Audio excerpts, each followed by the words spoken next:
এ কয়টা জিনিসের দাম মাত্র 850 টাকা নিচে। ভাবা যায়, চোখই ধরবে না। মনে হবে যে এ কয়টা আবার জিনিস।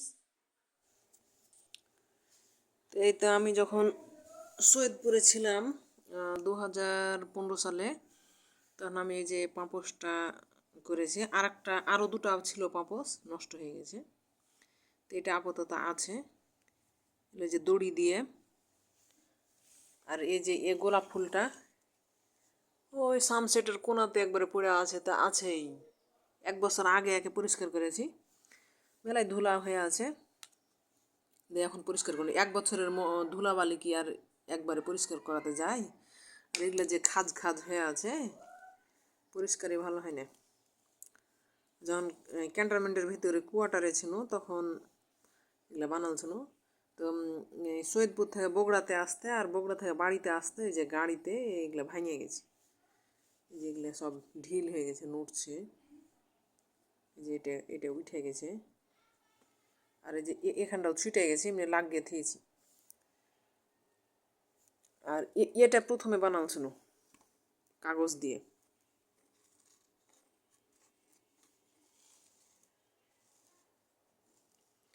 তো এক একটা ফুল এক এক রকম কালার করেছি। আমি প্রথমে বানালছিল, তারপরে আমার দেখে আরও 4-5 জন ওরা বানালছিল। তো আমি প্রথমে বানালছি, তো আমারটা অত ভালো হয়নি, ফিনিশিংও ভালো হয়নি, আবার কাজও অতটা ভালো হয়নি। আর যারা পরে করেছে, আর যে কোনো জিনিস প্রথমকার জিনিস অতটা ভালো হয়নি।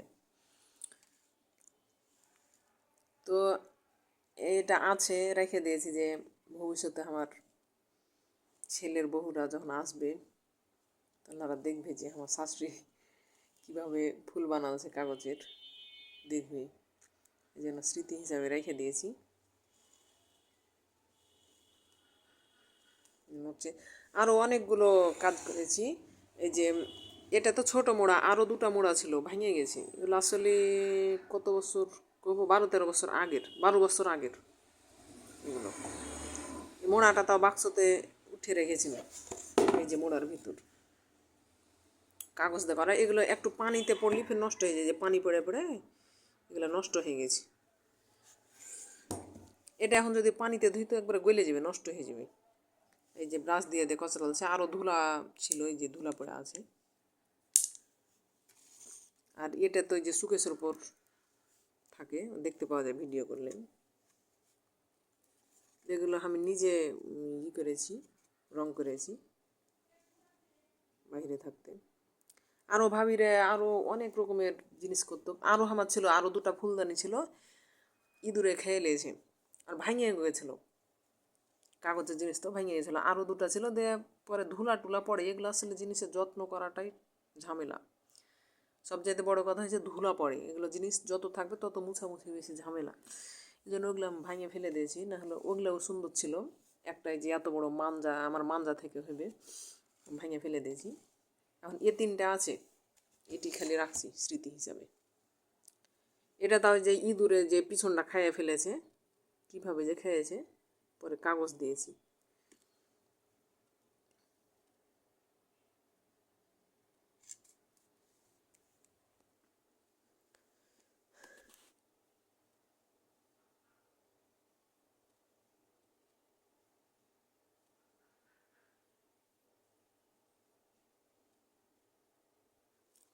যে প্রচুর পরিমাণে ধুলা পড়ে আছে, এগুলো খালি চোখে দেখা যায় না।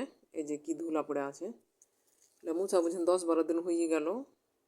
সময় পাইলে 8-10 দিন, 7 দিন 8 দিন পর পর মুছি, না হলে 10 দিন পর পর মুছি। এগুলো প্রচুর পরিমাণে ধুলা পড়ে আছে, এগুলো এখন মুছবো।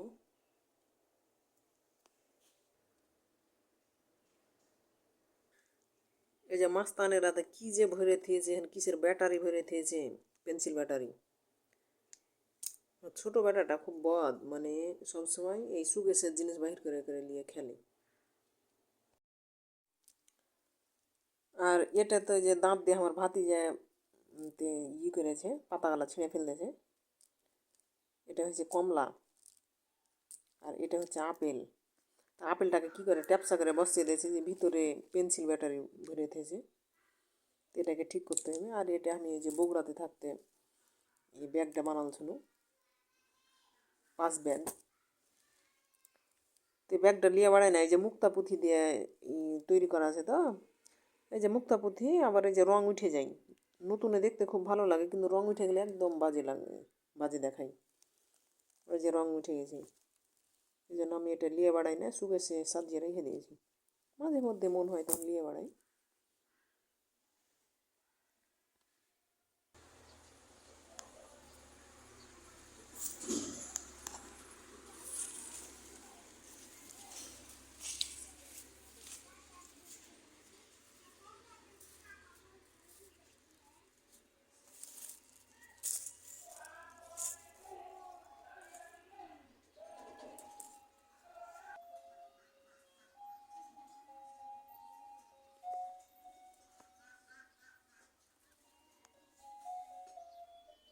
চুম্বক দেওয়া আছে?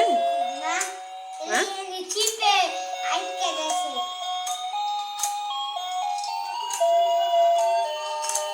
ধরতে পারিস না, মুক্তা পেলেছে ধরতে।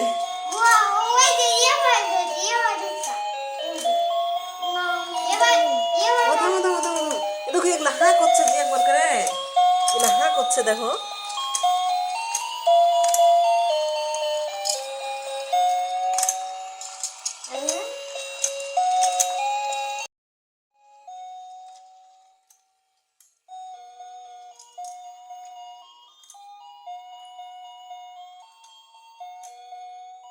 এটা হাঁ করছে তখন দেখো। কে কয়টা মাছ তুলতে পারলে দেখো। আচ্ছা আচ্ছা, কাজ করে না, কাজ করে না, কাজ করে না। কখন ওটা হাঁ করে যে, হাঁ যে করে না, না করছে জি। এটা কখন হাঁ করছে জি, ওই এখানে আসছে তখন হাঁ করছে। থাম থাম থাম। ও উঁচা গালাতে আসছে তখন হাঁ করছে, হাঁ মতো করছি। এর দে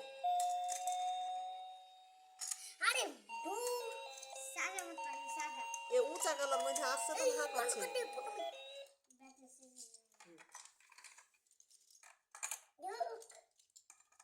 এলা আমি ইয়াতে মোবাইলে দেখেছিলাম, অনলাইনে। না তোমরা খেতে জানো না। লাও আবার লাও। না থাই থাই।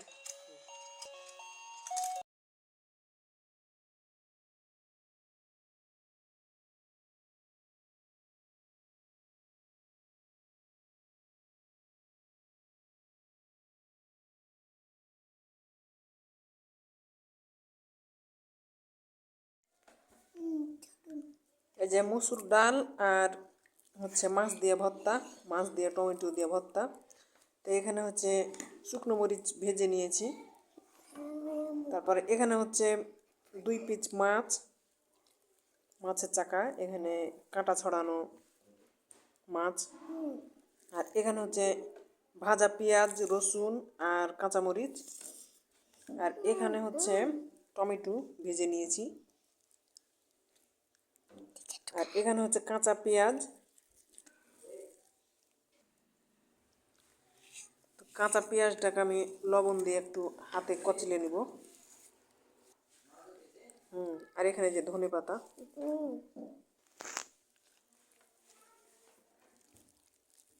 তো এই ভর্তাটা আমি প্রথমে ফেসবুকে দেখেছিলাম, ফেসবুকে দেখার পরে একদিন ভর্তাটা বানিয়ে খাইছি, খুবই টেস্টি। তো এখানে সরিষার তেলটা দিয়ে দিচ্ছি, সবগুলো একত্রে করে মেখে নিব।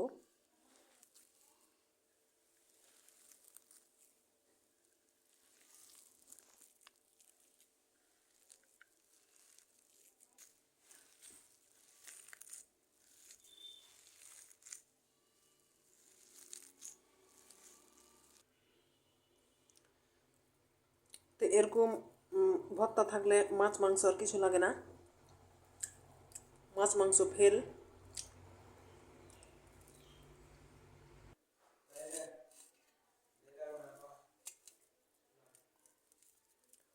তো এটা হচ্ছে পেঁয়াজের বড়ি, মাছ।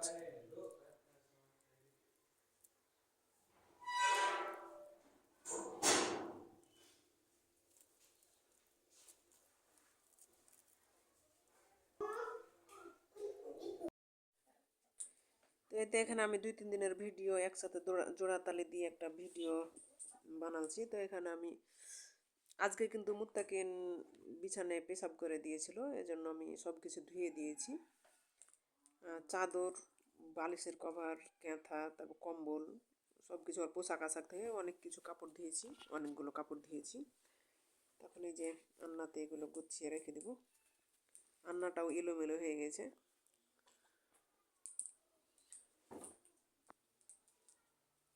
তো এই যে জায়গাতে পেশাব করে দিয়েছে, হঠাৎ করে পেশাব করেছে, অনেক দিন থেকে পেশাব করেনি। তো এখন আমি এই যে বালিশের কভারগুলো ভরে নিচ্ছি।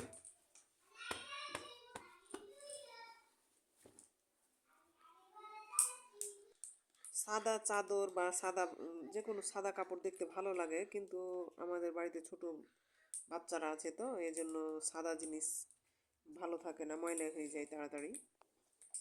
এই যে আমি ফুল কাঁথাটা এখন পাড়ছি, এর উপরে চাদরটা বিছিয়ে নিব। আমাদের চাঁপাইতে কিন্তু এত সুন্দর সুন্দর কাঁথা ওই চাদরের নিচে চাপা পড়ে থাকে, এই জন্য আমার কাঁথা সাথায় এখন মন বসে না, ভালো লাগে না। এখন আমি অনেক অনেক দিন থেকে আমি আর কাঁথা সাথা করি না। তো বিছানটা ঝাড়ার পর যদি একটু ঝাড়ু দিয়ে এভাবে টান টান করি, তো বিছানটা দেখতে ভালো লাগে।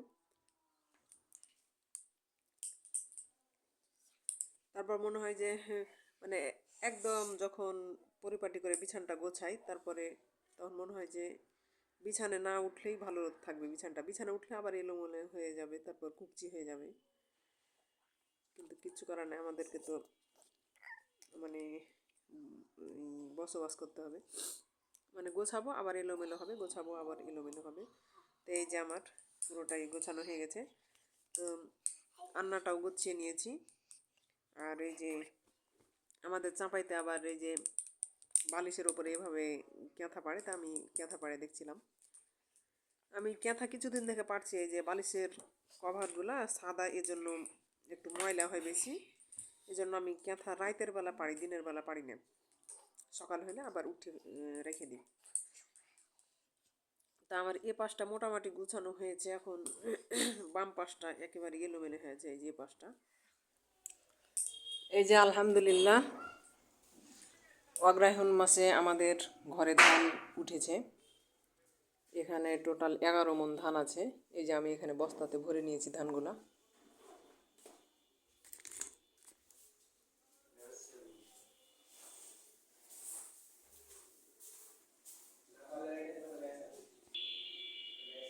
এই যে এখানে একসাথে অনেকগুলো পেঁয়াজ কিনেছে, আমার এখন এটি আছে। আর এখানে এটি চাল শেষ হয়ে গেল। তো এখন 11 মণ ধানের মধ্যে ওসুল বাহির করব 22 কেজি, মানে 1 মণে 2 কেজি করে 22 কেজি ওসুলের ধান বাহির করব।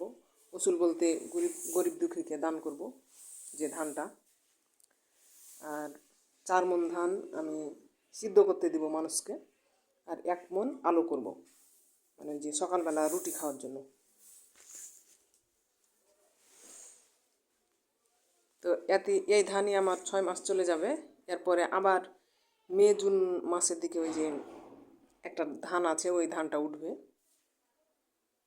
তো আমাদের ধানের জমি হচ্ছে মাত্র 2 বিঘা। 2 বিঘা ধানের জমি থেকে আমার সারা বছর চলে যায়, আমাকে চাল কিনে খেতে হয় না।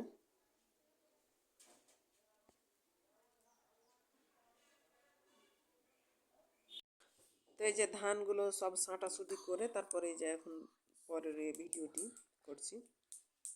আর এখন তো গরুর খাবার আছে।